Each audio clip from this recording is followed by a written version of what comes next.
Bonjour, je suis très heureux d'être ici. Alors, on a beaucoup parlé d'imaginaire. Moi, je voudrais vous parler de la culture. Alors, oui, bah voilà. La culture avec un gros point d'interrogation, parce que la culture se pose, le monde de la culture se pose beaucoup de questions aujourd'hui, avec l'arrivée massive des IA qui bouleversent ces pratiques, mais aussi avec des baisses de crédit très importantes partout en France. Sans parler du fait que, je ne sais pas si vous avez remarqué, mais la culture est un mot qui a disparu totalement, qui a été éradiqué du discours des politiques publiques depuis déjà un certain nombre d'années. Il y a, vers la fin des années 90, j'ai eu la chance de pouvoir visiter le Media Lab du MIT à Boston, qui travaillait toujours aujourd'hui sur la question des thinking machines. Et donc avec l'IA. Et ça a été pour moi un choc énorme parce que ça ouvrait des perspectives absolument incroyables pour le monde de la création. Eh bien, on y est. Et aujourd'hui, l'IA pose des questions absolument vertigineuses pour le monde de la création.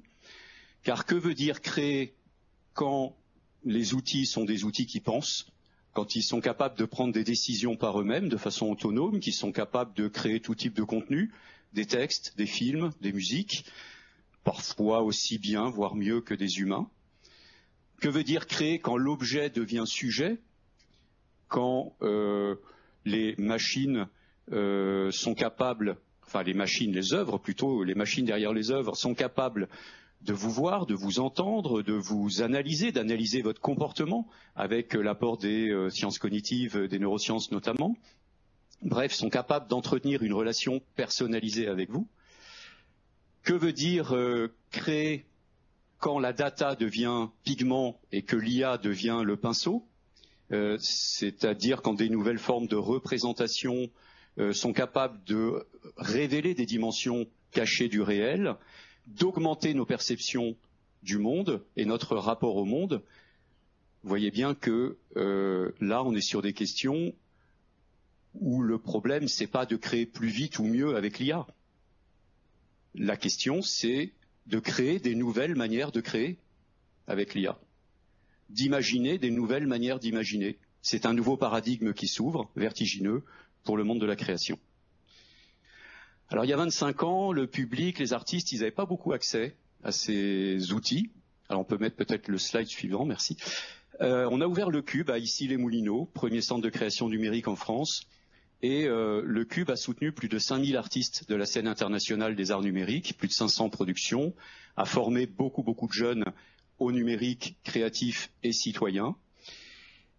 Et puis, il y a quelques années, j'ai rencontré un jeune maire formidable, Benoît Ginez, qui m'a proposé d'ouvrir un nouveau Cube dans sa ville, de Garges-les-Gonesse. Alors, Garges-les-Gonesse, c'est la ville-monde du futur. C'est dans le nord de Paris. C'est une des villes les plus jeunes de France, 50% de la population a moins de 30 ans, donc très connectée. C'est une des villes les plus multiculturelles de France, on y parle 70 langues. Et c'est une ville qui est face à des défis socio-économiques majeurs. 85% de la population vit en quartier prioritaire de la ville. Eh ben, on a ouvert un lieu formidable grâce au maire, à la communauté d'agglo, à nos partenaires. Donc le slide après, s'il vous plaît, merci.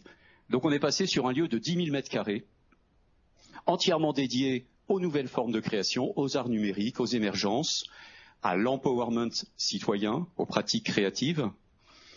Et on défend véritablement un nouveau modèle sur la base de 25 ans d'expérience. On défend un nouveau modèle dans une approche qui est technocritique. J'insiste sur le mot, on a une approche technocritique constructive et qui prend en compte les enjeux d'éco-responsabilité, d'éthique du numérique, de droits culturels, de participation des publics, etc., etc. Alors le bébé se porte bien. On a accueilli quelques 100 000 personnes l'année dernière. Et puis, l'année d'ouverture du Cube en 2023, je ne sais pas si vous vous rappelez, en 2023, il y a eu des émeutes en banlieue. Et Garges a été touchée très sévèrement. La mairie a été attaquée, elle a été brûlée, elle a été détruite complètement. Le Cube, on est à 200 mètres, donc on a eu peur pour la suite. Et là, il s'est passé quelque chose d'absolument incroyable. une partie de la population de Garges est venue entourer le cube la nuit suivante pour le protéger. Du jamais vu.